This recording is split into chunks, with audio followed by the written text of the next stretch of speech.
이 방송은 짧게 한 작품에 대한 리뷰만 듣고 싶은 분들을 위한 요약본입니다. 전체 방송에는 더 풍성한 내용이 담겨 있으니까요. 책플릭스 채널을 확인해 주세요.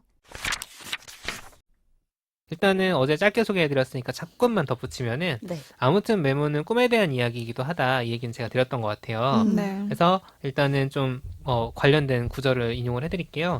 우리 사회는 꿈을 너무 오래 말하는 사람을 억압한다. 그러니까 너무 오래 열정을 포기하지 않는 사람을 비난하는 경향이 있다. 자신의 네. 길을 꿋꿋이 걸을수록 철부지, 사춘기, 미성숙한 소년쯤으로 여긴다. 이게 약간 하시면서 예를 든 게 음악을 하시는 친구분의 예를 들어요. 그래가지고 약간 와닿더라고요. 사실 사회적 시선이라는 게, 아이, 뭐, 무슨 음악 하겠다고, 뭐 맞아. 그럴 수 있잖아요. 뭐 돈 맞아요. 벌기도 힘든데, 뭐 이런 시선들이 있죠. 근데 이렇게 지속적으로 고생하는 사람은 대체 얼마만큼 멀리 자기 길을 갈 수 있을까? 이제 이런 질문을 던지시더라고요. 네. 그래서 그 친구분은 고통에도 에너지가 있다고 나에게 말해주었다. 고통에도 에너지가 있다. 근데 이렇게 약간 일종의 억압받는 거잖아요. 그 고통에서 어떤 에너지가 있을까? 약간 이런 생각도 들었거든요. 네. 그래서 하시면서 이제 이 저자가 내리시는 일종의 결론이랄까? 약간 마음의 다짐 같은 거는 이런 거예요. 다른 방법이 없다. 하기로 한 일이 있다면 세상 무슨 일이 일어나도 해야 한다. 지금 해야 할 일, 그 일을 잘 해내야 한다. 그러니까 너무 큰 기대는 말고 이게 저는 일종의 마음을 보호하는 방법인 것 같아요. 이거 죽어도 해야 되라고 하면은 옆에서 보면 되게 안타까울 때가 있거든요. 맞아, 왜냐하면 맞아. 자기 잘못이 아니라 어떤 조건 때문에 못할 때가 분명히 있는데. 그쵸. 그쵸. 잘하기 싫어서 잘하지 않는 사람은 그니까요. 어디 있겠어요. 네. 너무 큰 기대는 말고 거창한 의미 부여 없이 보통 이런 걸 해야 막 무슨 꿈이 대단한 것처럼 보이지만 그렇지 않을 수도 있는 거죠. 지속 가능하게 이렇게 꿈을 추구하려면 예측 불허를 견디며 그 일을 다른 사람이 아니라 바로 내가 해야 한다고 믿으며. 그래서 아무튼 좀 이 꿈에 대한 이야기고 내일과 내가 걸어갈 길에 대한 이야기인데 이 대목에서 제가 생각난 작품은 영화입니다. 영화는 컨택트라는 작품이에요. 아, 컨택트. 네, 컨택트라는 작품이고 이게 검색하면은 영화 콘택트가 먼저 뜹니다. 맞아, 맞아. 아. 이게 이 콘택트도 명작이에요. 콘택트도 그니까. 명작이어가지고 그 두 가지 콘택트가 달라요. 네이버가 너무 지나치게 똑똑해버렸네. 그래서 이 원작의 제목은 어라이벌, 도달, 도착 맞아요. 이런 뜻이죠. 어라이벌. 어라이벌이고 테드 창이라는 소설가가 쓴 당신 인생의 이야기라는 원작 소설을 바탕으로 한 영화예요. 그래서 간단하게 그 줄거리 요약을 해드리고 이게 왜 아무튼 메모와 연결되는지 말씀을 드리고 싶은데 이제 어느 날 갑자기 SF물이에요. 세계 각지에 외계 비행 물체가 등장을 합니다. 근데 얘들이 오더니 막 갑자기 공격을 하고 이런 게 아니라 가만히 있어요. 맞아요. 가만히 있어. 뭔가 뭐 시비를 걸든 뭔가 뭘 액션을 취해야 뭔가 대응을 할 거 아니에요. 지구에 있는 어떤 세계 지도자들도. 근데 소통을 해야 되는데 이 소통을 하려면 말이 통해야 되잖아요. 맞아요. 근데 무슨 우리가 생각하고 있는 것처럼 뭐 외계인들은 텔레파시가 되고 이런 게 아니라 그들의 언어가 있고 우리의 언어와 다른 거예요, 너무. 맞아요. 그래서 소통을 하기 위해서 이 언어학자가 동원이 되는 거죠. 에이미 애담스라는 배우가 주연한 루이스 뱅크스라는 뭐 천재적인 언어학자 이분이 주연이죠. 그래서 이 사람이 이제 이 외계인들과 소통할 방법을 찾기 위해 만나러 가게 되는 겁니다. 그래서 막 문자를 써요. 이제 헵타포드라는 그 외계 종족이 등장을 맞아. 하는데 원형으로 되어 있고 되게 되게 신기하더라고요. 신기한 그래서 막 몸에서 분출되는 무슨 먹물 같은 걸로 그 문자를 그려가지고 표현을 하더라고요. 하고 그걸 보면서 이게 무슨 뜻일까 대체 약간 그거를 연구를 하기 시작하는 거예요, 이 뱅크스가. 그래서 그 따라가다 보면은 되게 그 언어학적으로 재밌는 부분들이 되게 많아요. 아, 이런 식으로 서로 언어가 통하지 않는 사람들이 소통을 하는구나. 이런 것들을 찾아가는 어떤 과정도 나오고 이렇게 쭉 있는데 모르는 언어를 하나하나 탐구해가는 과정을 좀 보다 보면은 당연히 사실 소통을 계속 하니까 오해가 생길 거 아니에요. 내가 아라고 뭐 어떤 단어를 썼는데 그 단어의 의미도 서로 다르게 해석할 수 있고 심지어 이제 하다 보니까 사고도 막 일어나고. 왜냐면 어쨌든 아직 이 외계인들이 호의적인지 아니면은 적대적인지도 알 수가 없고. 모르니까. 뭐 우리를 바로 공격하진 않지만 무언가 굉장히 우리의 과학기술로 분석할 수 없는 비행선들이 막 몇 개씩 떠 있고 하니까 불안한 거죠, 인류는. 그래서 사고가 있고 긴장감이 막 생겨요. 이제 그러다 보니까 이 인류가 이제 외계인들과 전면전을 벌일 것인가 말 것인가 이제 기로에 계속 다가오는 거예요.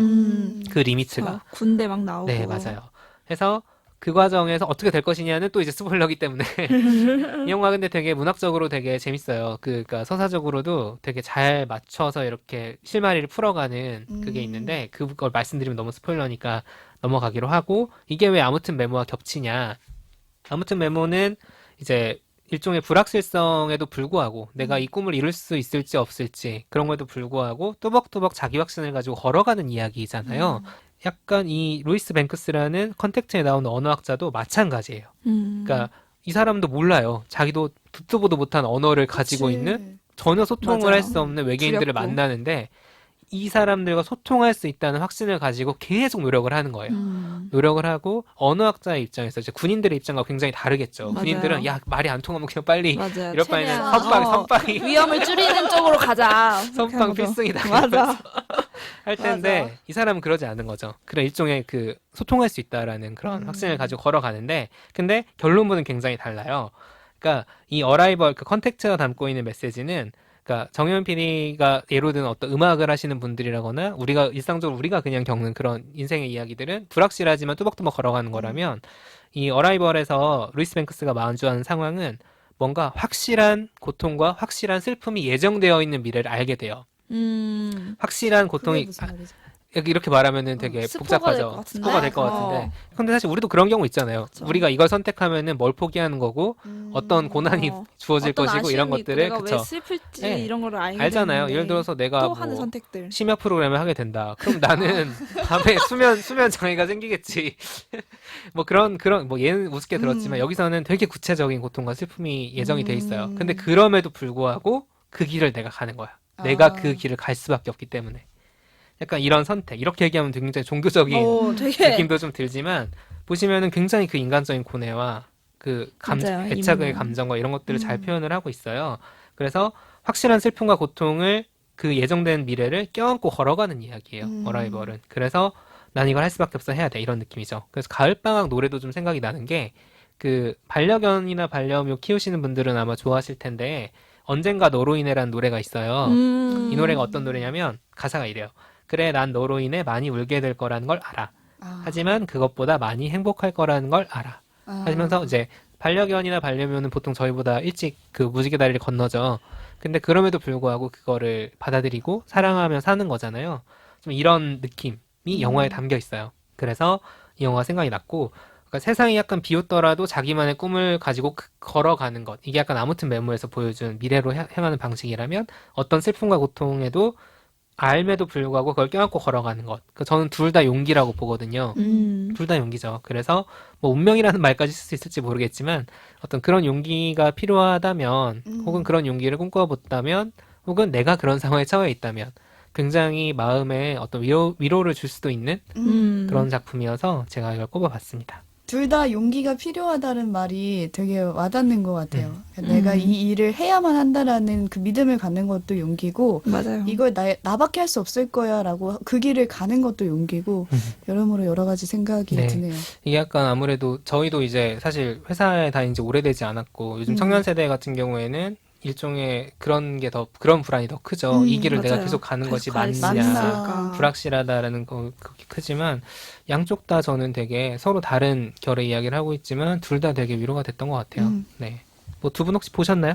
저는 봤는데 네. 처음에는 저 외계인 이런 거 안 본다. 근데 너 외계인. 그래도 나름 이제 언어학 그치, 제가 언어학 관련 전공했잖아. 전공이니까 언어학 전공자면 이거 봐야 된다. 그래서 뭐길래 이렇게 봤어요. 무슨 외계인인데 왜 언어학이야? 이러고 봤는데 너무 흥미로운 거예요. 되게 재밌어요. 영화의 어떤 줄거리와 별개로 이 풀어가는 방식이 되게 참신해요. 처음 본 소재였고 맞아. 외계인이 나오는 영화 중에 가장 좀 특이하지 않았나. 그래서 되게 재밌고 그런 분석하는 과정도 되게 흥미로워요. 그러니까 그거를 언어학 전공자가 아니라 그냥 일반인이 봐도 되게 되게 재밌더라고요. 재밌더라고요. 어렵지 않게 잘 풀었어요. 신기해요. 그래서 그거 보는 재미가 좀 있었고 영화적으로도 재밌었어요. 많은 생각들을 또 하게 하고. 좋은 영화입니다. 저는 제목이 너무 평범하다고 할까요? 그 그래서 제목 본 줄 별로야, 알았어요. 저도 왜 어라이벌이 오히려 더 좀 임팩트 어라이벌이 맞아. 좀 더 의미가 있는 제목이긴 하죠. 근데 컨택트로 이렇게 바꾼 이유를 잘 모르겠더라고요. 그 외계 종족과 접촉했다는 거 아닐까? 아, 그냥 그러니까 그냥 그렇게 단순하게 생각하는 것 그러니까, 같아요. 차라리 네. 어떤 어라이벌, 어떤 새로운 개념이 우리 지구에 도착했다. 이게 더 좀 멋있는 것 같은데. 그러니까. 콘택트를 이겨보려고 했던 거 아니에요? 괜히 근데 검색어 겹치게 말이야. 검색에선 콘택트가 먼저 나와버린다. 그래도 안 보셨어요, 책들은? 네. 이거 꼭 보시길 추천하고 그 저도. 넷플릭스랑 왓챠플레이 다 있어요. 다행히도 둘 다 있어서 쓰시는 스트리밍 플랫폼에서 보시면 될 것 같습니다. 네. 책플릭스